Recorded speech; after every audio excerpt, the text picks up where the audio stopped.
गुलमर्ग में दूसरे खेलो इंडिया शीतकालीन खेलों का उद्घाटन। पीएम बोले, जम्मू कश्मीर को शीत खेलों का गढ़ बनाने की दिशा में ये अहम कदम है। सपा सुप्रीमो अखिलेश यादव ने ट्वीट कर योगी सरकार की पुलिस पर उठाए सवाल। पुलिस हिरासत में मारे जाने की चर्चाएं और सरकार से न्याय की उम्मीद हो बैठा है परिवार। दिल्ली के सीएम अरविंद केजरीवाल पहुंचे सूरत। गुजरात में निकाय चुनाव में आपकी सफलता से खुश हुए केजरीवाल। कुल 120 सीटों में से आपने जीती 27 सीटें। ग्रेटर नोएडा प्राधिकरण में तैनात 8 अधिकारियों के खिलाफ कोर्ट के आदेश पर हुआ मुकदमा दर्ज। प्रबंधक समेत 8 के खिलाफ सूरजपुर थाने में किया गया मुकदमा दर्ज। देहरादून में 27 फरवरी से 1 मार्च तक सांस्कृतिक महोत्सव का आयोजन। लोक संस्कृति और कबड्डी से रूबरू होंगे आज के युवा।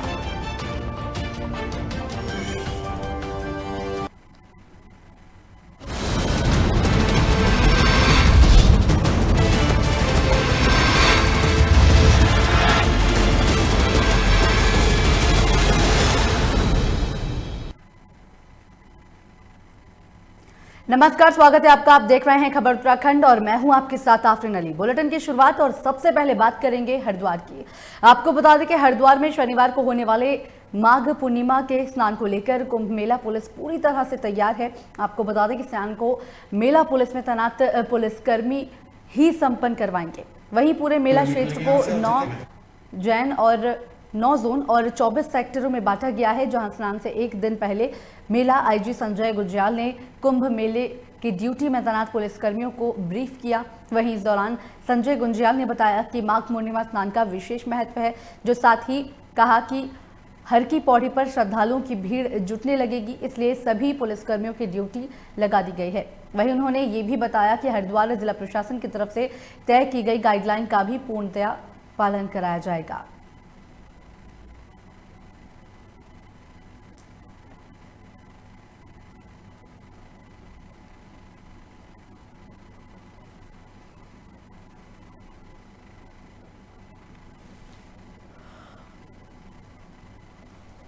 स्नान का धार्मिक महत्व है और जिस प्रकार से इसका योग बन रहा है और जो मुहूर्त बन रहा है वो आज शाम से ही भीड़ स्टार्ट हो जाएगी, इसलिए आज ड्यूटी थोड़ा जल्दी लगाई गई है। और इसमें बाहर से भी पुलिस बल आया हुआ है और इसमें विशेषकर जो हमारे पैरामिलिट्री फोर्सेज है उनका भी विशेष योगदान है। उनके द्वारा बहुत अच्छी ड्यूटी की जा रही है। और आज हम लोगों ने जो जिलाधिकारी हरिद्वार की तरफ से एसओपी जारी किया गया है उनका भी अनुपालन कराते हुए क्राउड मैनेजमेंट के लिहाज से हम लोग जिस तरह से बाकी हम लोगों ने अभी तक सफलतापूर्वक स्नान पर्व कराए हैं इसको। वहीं काशीपुर में किसान आंदोलन के समर्थन में किसान ने अपनी 25 एकड़ कृषि भूमि पर खड़ी गेहूं की फसल पर ट्रैक्टर चलवा दिया। इसका पता जैसे ही किसान नेताओं को चला, उन्होंने मौके पर आकर किसान को समझाया बुझाया, लेकिन तब तक 6 एकड़ गेहूं की फसल बर्बाद हो चुकी थी।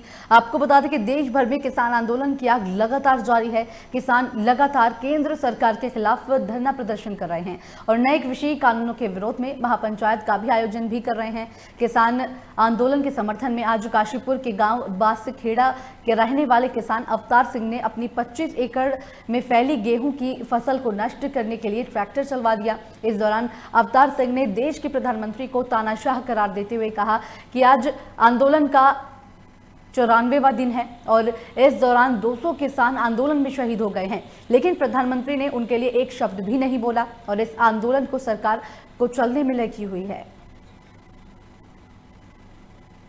हमारे 200 लोगों से ज्यादा शहीद हो गए, उसके लिए वो आज तक एक शब्द नहीं उन्होंने बोला। और पहले कहा जा रहा था कि ये सिर्फ पंजाब के लोगों की लड़ाई है, फिर जब यूपी के लोग आए और हरियाणा के लोग आए तो तब कहने लगे हरियाणा और पंजाब की लड़ाई है। अब उसके बाद यूपी के लोग आए और उत्तराखंड के लोग, हम लोग तो यूपी के लोगों से भी पहले वहाँ पहुँचे, लेकिन हमारी कहीं गिनती नहीं। अभी बाद में उसने तोमर ने कहा कि ये तो 3 प्रदेशों के लोग हैं, और जबकि 18 प्रदेशों के लोग हमारे उस गाजीपुर के मंच के सामने मैं बुलवा चुका हूँ 18 प्रदेशों के लोगों को गाजीपुर मंच से, और वो कहते हैं कि 3 प्रदेशों की लड़ाई। वहीं काशीपुर में हो रहे अवैध खनन और ओवरलोडिंग के चलते पुलिस प्रशासन सतर्क हो गया है, जिसके चलते वरिष्ठ पुलिस अधीक्षक के निर्देशानुसार क्षेत्र में हो रहे अवैध खनन को लेकर जगह जगह पर अभियान चलाया जा रहा है। इसी क्रम में कुंडेश्वरी थाना क्षेत्र में खनन के एक डंपर सहित 3 ट्रैक्टर ट्रॉलियों को ओवर लोडिंग की कार्रवाई करते हुए सील कर दिया गया है। दरअसल वरिष्ठ पुलिस अधीक्षक के दिशा निर्देशों पर खनन माफियाओं पर शिकंजा कसा जा रहा है। वहीं एसएसआई देवेंद्र गौरव ने बताया कि कुंडेश्वरी पुलिस चौकी क्षेत्र में हो रहे अवैध खनन और ओवरलोडिंग की शिकायतों यहां पर लगातार मिल रही थी, जिसके चलते एक डंपर सहित 3 ट्रैक्टर ट्रॉलियां सीज कर दी गई हैं। साथ ही पुलिस आगे की भी अब कार्रवाई कर रही है।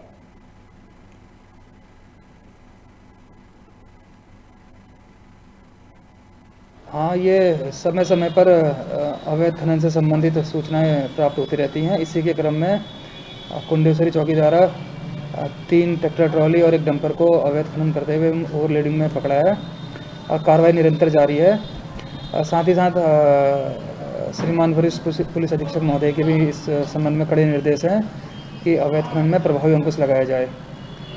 तो कार्रवाई हमारी जारी है और ये कार्रवाई आगे भी जारी रहेगी।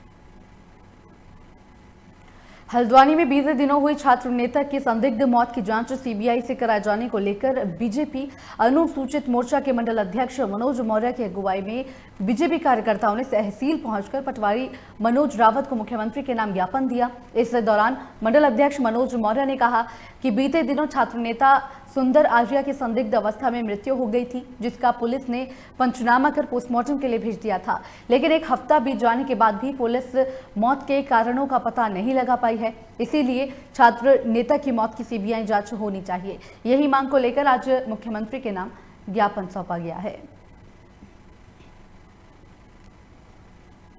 जिसको बताया गया कि प्रेम प्रसंग के मामले के चलते उनकी मृत्यु हुई, जबकि उनका शव लड़की के घर से प्राप्त हुआ, जिसका सभी को संदेह, और उसी दिन पुलिस ने उनका पोस्टमार्टम करा के उनका शव उनके परिवार को सौंप दिया।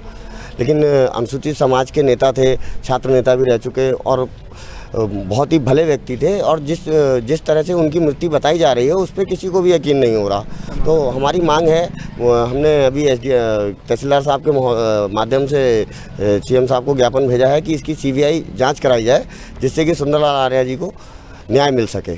जिसको बताया गया कि प्रेम प्रसंग के मामले के चलते दिल्ली सरकार के विधानसभा अध्यक्ष रामनिवास गोयल लालकुआं पहुंचे, जहां पर कल आयोजित होने वाले जनसंवाद कार्यक्रम की रूपरेखा तैयार करते हुए आगामी विधानसभा चुनाव के लिए रणनीति बनाई गई। इस दौरान विधानसभा अध्यक्ष रामनिवास गोयल ने कहा कि पूर्व मुख्यमंत्री एनडी तिवारी का लालकुआं क्षेत्र कर्म भूमि रहा है, इसलिए कल आगामी विधानसभा चुनाव को लेकर लालकुआं से शुरुआत की जा रही है। साथ ही आज लालकुआं विधानसभा क्षेत्र में जनता के साथ कई चौपाल कार्यक्रम आयोजित किए जा रहे हैं, जिसमें जनता के साथ चर्चा की जाएगी। वहीं उन्होंने कहा कि दिल्ली की तर्ज पर उत्तराखंड का विकास किया जाएगा। साथ ही पहाड़ की भौगोलिक स्थिति को देखते हुए यहां पर आपकी सरकार बनने के बाद दिल्ली की तरह मोहल्ला क्लिनिक खोले जाएंगे और उत्तराखंड की बदहाल स्वास्थ्य और शिक्षा व्यवस्था को सुधारने का भी काम किया जाएगा।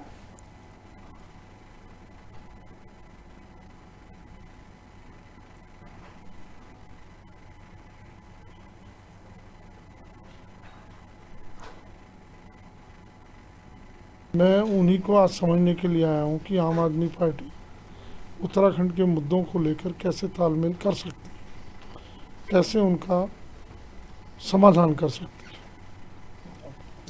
सत्र में क्या देखें अभी तक क्षेत्र में? मेरे पहली विजिट है, स्पीकर का उतना नहीं होता। मैं कोई ओपन आम आदमी पार्टी के प्रचार के लिए नहीं आया हूँ। यहाँ व्यक्तियों से मिलने आया हूँ, क्या क्या उनकी समस्याएं हैं, उन समस्याओं को समझकर पार्टी को उनका जानकारी देंगे। मैं उन्हीं को आज समझने के लिए आया हूं कि आम आदमी पार्टी उत्तराखंड के मुद्दों को लेकर कैसे तालमेल कर सकती है, कैसे उनका समाधान कर सकती है। सत्र में क्या देखें अभी तक क्षेत्र में?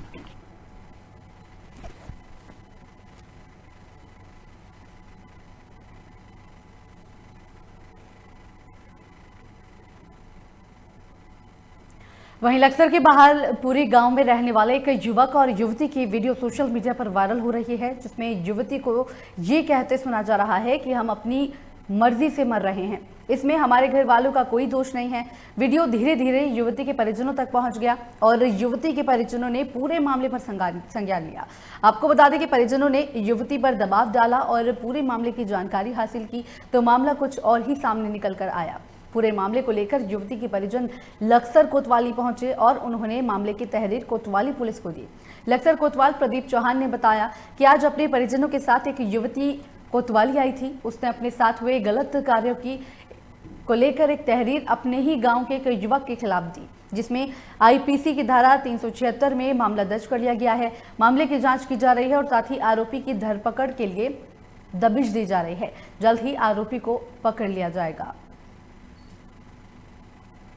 हमारे चौकी रायसी में बहालपुर गांव है, जिसमें एक पीड़िता ने एक अनुज जो 24 साल का है उसके विरुद्ध शिकायत की है कि उसके द्वारा उसके साथ गलत कार्य किया गया है। इस पे अभियुक्त के विरुद्ध 376 आईपीसी का मुकदमा पंजीकृत किया है। वहीं लक्सर पुलिस ने मुखबिर की सूचना पर 43 ग्राम स्मैक के साथ एक आरोपी को गिरफ्तार कर लिया है। आपको बता दें कि लक्सर में अवैध नशे का कारोबार अपनी चरम सीमा पर है। आज मुखबिर की सूचना पर पुलिस ने कुआं खेड़ा गांव के पास चेकिंग अभियान चलाया, जिसमें चेकिंग अभियान के दौरान एक तस्कर को गिरफ्तार कर लिया गया। तस्कर को कोतवाली लाकर पूछताछ की गई और कई धाराओं में मुकदमा दर्ज कर जेल भेजा गया है।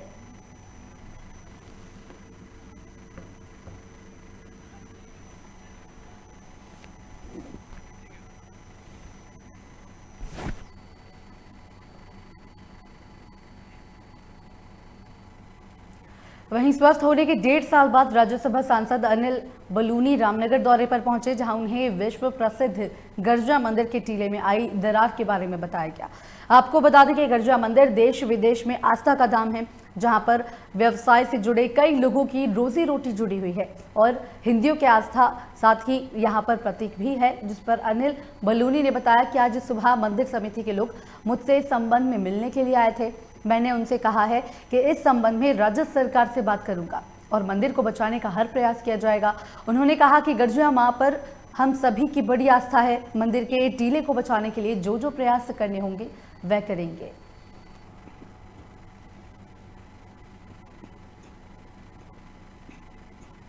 मेरे को आज सुबह भी गर्जिया मंदिर समिति के जो लोग हैं वो मिलने आए थे और मैंने उनसे ये भी कहा है कि मैं राज्य सरकार से ही बात करूंगा और अगर भूगर्भ के जो हमारे साइंटिस्ट हैं, बाकी लोग हैं, उसको कैसे बचाया जा सके उसके लिए जो काम करना है वह भी हम करेंगे। माँ गर्जिया भी हम सबकी बड़ी हमारी आस्था है और उसके लिए तो सर्वस्व कर सकते हैं। उस मंदिर के जो स्थान को बचाने के लिए जो जो प्रयास करना है वो आने वाले कुछ दिनों में आपको स्पष्ट दिखाई देने लगेगा। इस बीच बड़ी खबर रुड़की से है, जहां पर लोकमंच न्यूज की खबर का बड़ा असर हुआ है। आपको बता दें कि अतिक्रमणकारियों के खिलाफ प्रशासन अब सतर्क हो गया है। एएसडीएम पूरण सिंह राणा ने मामले का संज्ञान लेते हुए अतिक्रमणकारियों पर कार्रवाई के निर्देश दे दिए हैं। तो बड़ी जानकारी दे रहे हैं आपको रुड़की से, जहां पर अतिक्रमणकारियों को लेकर लोकमंच ने प्रमुखता से खबर को चलाया था, जिसके बाद इस मामले को लेकर एएसडीएम पूरण सिंह राणा ने संज्ञान ले लिया है। तो बड़ी जानकारी दे रहे हैं आपको। अतिक्रमणकारियों को लेकर यहां पर प्रशासन सतर्क होता हुआ नजर आ रहा है, जिसको लेकर अब कार्रवाई के निर्देश एएसडीएम पूरण सिंह राणा ने दे दिए हैं। तो बड़ी जानकारी रुड़की से दे रहे हैं आपको, जहां पर लोकमंच न्यूज की खबर का बड़ा असर हुआ है। बड़ी जानकारी दे रहे हैं आपको रुड़की से, जहां पर अतिक्रमणकारियों के खिलाफ अब प्रशासन सतर्क हो गया है। प्रमुखता से लोकमंच ने इस खबर को चलाया था, जिसके बाद एएसडीएम ने पूरे मामले को लेकर संज्ञान लिया है और कार्रवाई के निर्देश दिए हैं।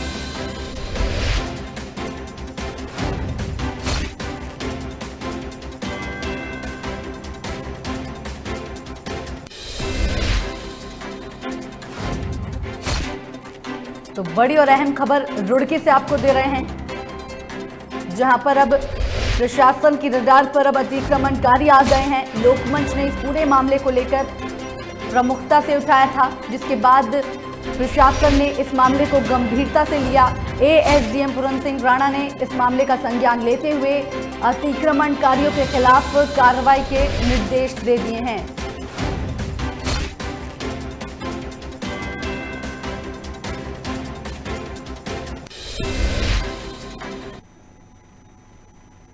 नहीं देखिए, एक तो मेरे द्वारा विज़िट किया गया था शहर का, जिसमें कि बीटीगंज और एक मछली मार्केट है और इसके अलावा सिविल लाइन है और अन्य जो भी जगह है। एक तो उसको ये आइडेंटिफाई किया जा रहा है फर्स्ट फेज़ में कि कहाँ कहाँ पर लोगों के द्वारा इंक्रोचमेंट किया गया है। तो इसमें बाकी व्यापारियों से वार्ता करके और सभी डिपार्टमेंटों के साथ मीटिंग करके तो इसको इमीडिएटली जो भी जगह इस तरह की आइडेंटिफाई होगी वहाँ से इंक्रोचमेंट रिमूव किया जाएगा ताकि आम पब्लिक को किसी प्रकार का परेशानी ना हो। वहीं उड़ीसा में सीनियर नेशनल चैंपियनशिप का आयोजन किया जा रहा है, जिसमें देश के कई राज्यों की टीम हिस्सा लेने जा रही है। उत्तराखंड फुटबॉल एसोसिएशन की टीम का चयन करते हुए एक हफ्ते का कैंप रुद्रपुर स्टेडियम में लगाया गया है, जिसमें महिला पुरुष दोनों ही टीम के कोच फुटबॉल के गुण सिखा रहे हैं। 5 मार्च से 11 मार्च तक भारतीय ओलंपिक फुटबॉल संघ सीनियर नेशनल टूर्नामेंट का आयोजन किया जा रहा है, जिसकी मेजबानी फुटबॉल एसोसिएशन उड़ीसा को सौंपी गई है।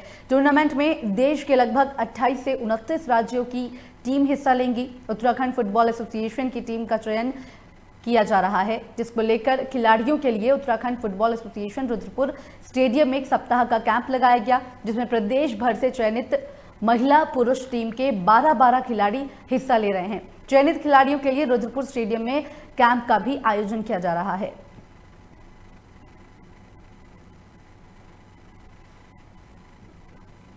नेशनल चैंपियनशिप की प्रतियोगिता है जो उड़ीसा में होने वाली है, ये भुवनेश्वर में, तो ये उसी की तैयारी चल रही है और इसमें 12 खिलाड़ियों का नाम आया है जिनको कैंप के लिए बुलाया गया है और कैंप आज से शुरू हो गया और ये 1 हफ्ते का कैंप होगा 2 तारीख तक का।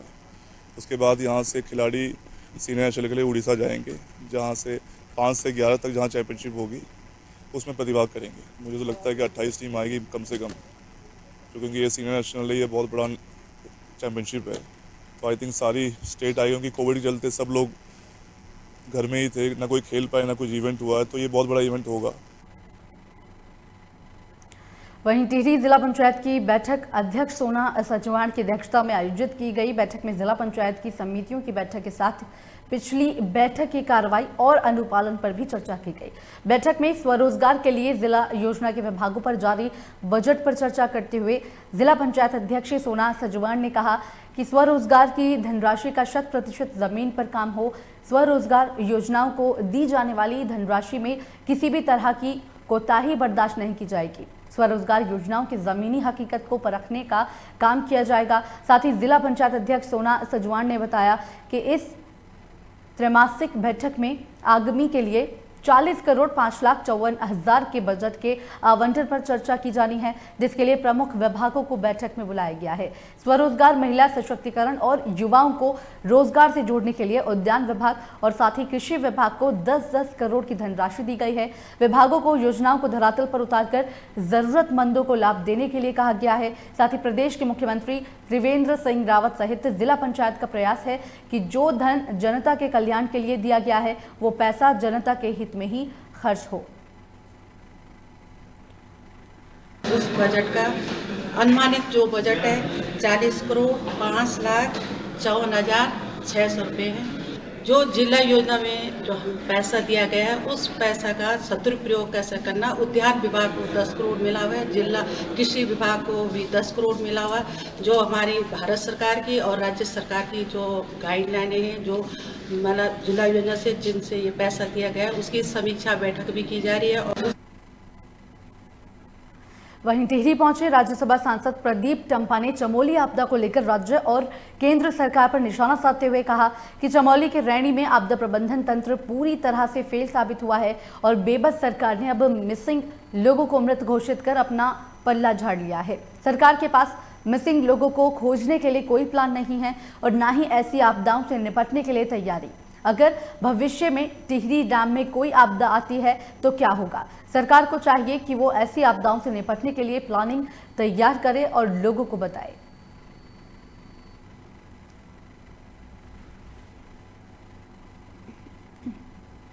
कि रेणी की आपदा, अगर ऊपर ग्लेशियर टूटे हैं उसको हम कह सकते हैं कि किसी आपदा है, लेकिन जो नीचे आई उस आपदा को प्रबंध में पूरी तरह से भारत सरकार और राज्य सरकार पूरी तरह से फेलियर है। कल सरकार ने कहा कि अब 136 लोग जो मिसिंग लोग हैं उनको अब हम मृत डिक्लेयर करते हैं, क्योंकि टिहरी जिले में आपदा प्रबंधन विभाग ने डिस्ट्रिक्ट डिजास्टर रिस्पांस फोर्स के गठन के तहत होमगार्ड और पीआरडी जवानों को आपदा में खोज बचाव कार्य का प्रशिक्षण दिया है। प्रत्येक तहसील में 10-10 होमगार्ड और पीआरडी जवानों को आपदा खोज और बचाव का 5 दिन का प्रशिक्षण दिया जा रहा है, जिससे आपदा के समय क्विक रिस्पांस के लिए ये लोग तैयार रहें और आपदा राहत कार्यों में तेजी लाई जा सके।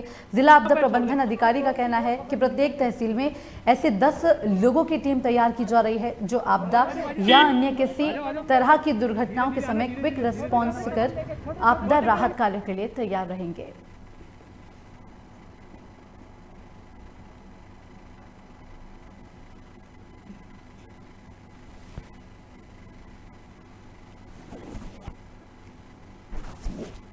प्रशिक्षण दिया जा रहा है। समस्त तहसीलों में प्रशिक्षण संपन्न किया जा चुका है। अंतिम तहसील हमारी टिहरी तहसील बची हुई, जिसमें आज तीसरा दिन है और आपदा प्रबंधन जो है खोज बचाव प्रशिक्षण दिया जा रहा है। इसमें हमारे पास पीआरडी और होमगार्ड के लोग हैं जिनकी संख्या 10 है। कोई दुर्घटना होती है तो तहसील प्रशासन स्वयं इतना सक्षम हो कि तत्काल जो है इसमें खोज बचाव आपदा प्रबंधन। टिहरी के चंबा पुलिस लाइन में एसएसपी ने मॉडल पुलिस लाइन और स्मार्ट बैरिकेड्स का उद्घाटन किया है, जहां पर पुलिस महानिदेशक के निर्देश के बाद टिहरी में भी पुलिस थानों और चौकियों का अपग्रेडेशन किया जा रहा है और पुलिसिंग को बेहतर बनाने और साथ ही आम जनता के साथ समन्वय के लिए जनसंवाद कार्यक्रम आयोजित किए जा रहे हैं।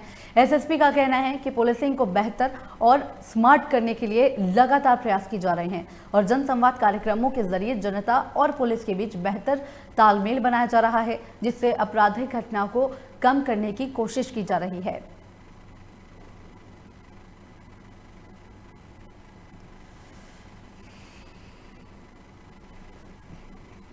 चंबा में हमारे कर्मचारियों के कल्याण के लिए एक मॉडल पुलिस लाइन का उद्घाटन किया गया। इसी क्रम में माननीय पुलिस महानिदेशक महोदय के भी निर्देश है और हमारे ज़िले के समस्त थाने और चौकियों का अपग्रेडेशन किया जा रहा है और जो लिविंग कंडीशंस हैं उनको सुधार के स्मार्ट बैरिक्स की परिकल्पना।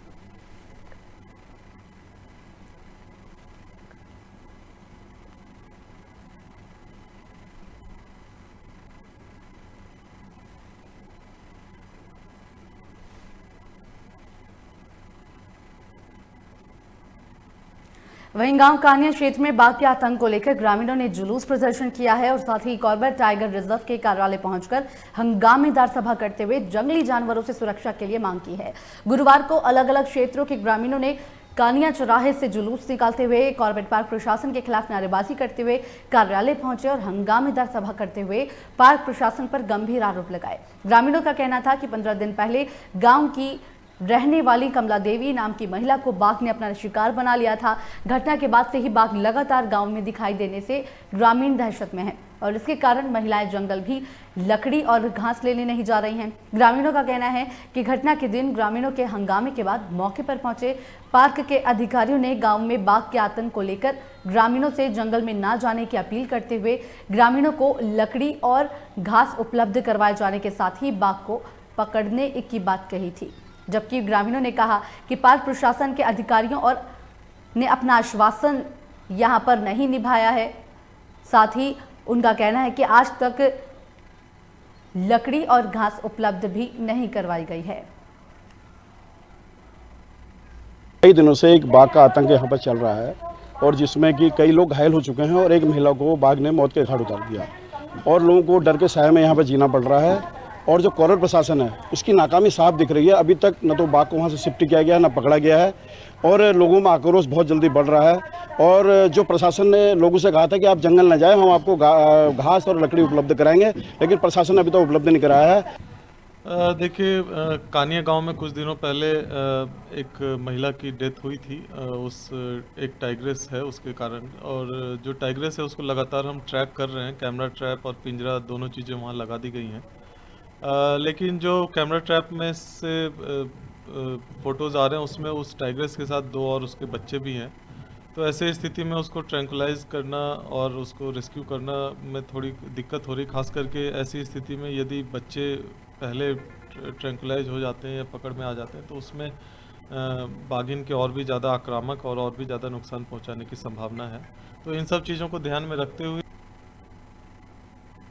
जौनसारी संस्कृति को जीवित रखने और खेलकूद को बढ़ावा देने के लिए 27 फरवरी से 1 मार्च तक कालसी तहसील में प्रथम विशालतम क्रीड़ा और लोक सांस्कृतिक महोत्सव का आयोजन किया जाएगा, जिसको लेकर विकासनगर में आयोजित पत्रकार वार्ता के दौरान समिति के अध्यक्ष BS नेगी ने बताया कि जौनसार बाबर की लोक संस्कृति को आज की पीढ़ी से रूबरू कराने और साथ ही क्षेत्र के लोकप्रिय खेल कबड्डी के प्रति खिलाड़ियों को जागरूक करने के उद्देश्य से मेले का आयोजन किया जा रहा है। अध्यक्ष BS नेगी ने कहा कि कबड्डी में उत्तराखंड के साथ ही हिमाचल प्रदेश, उत्तर प्रदेश और हरियाणा राज्य की टीमें भी भाग लेंगी।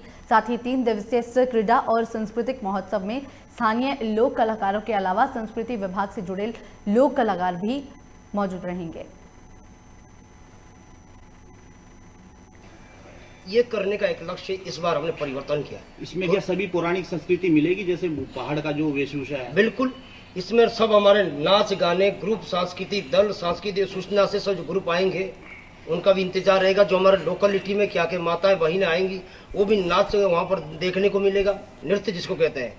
और बाकी क्या क्या जो कबड्डी की हमारे जूनियर प्रतिभा है वो आज पहुँच चुके हैं और कम से कम हमारी 50-60 टीमें तो जूनियर में ही आनी है और 100 सैकड़ों टीमें, सैकड़ों का मैं जो अनुमान लगाया है तो वो क्या क्या हमारे जो सीनियर गांव वाइज कबड्डी और ओपन में भी हमारे कम से 30-40 टीमें आने की संभावना है, क्योंकि हम लोगों ने खेल के प्रति बड़ा प्यार जताया है। खुद भी खेला हूँ, राष्ट्रीय गेम खेला हूँ, उत्तराखंड पुलिस से मैं कबड्डी राष्ट्रीय टीम में रहा हूँ। कबड्डी में कौन?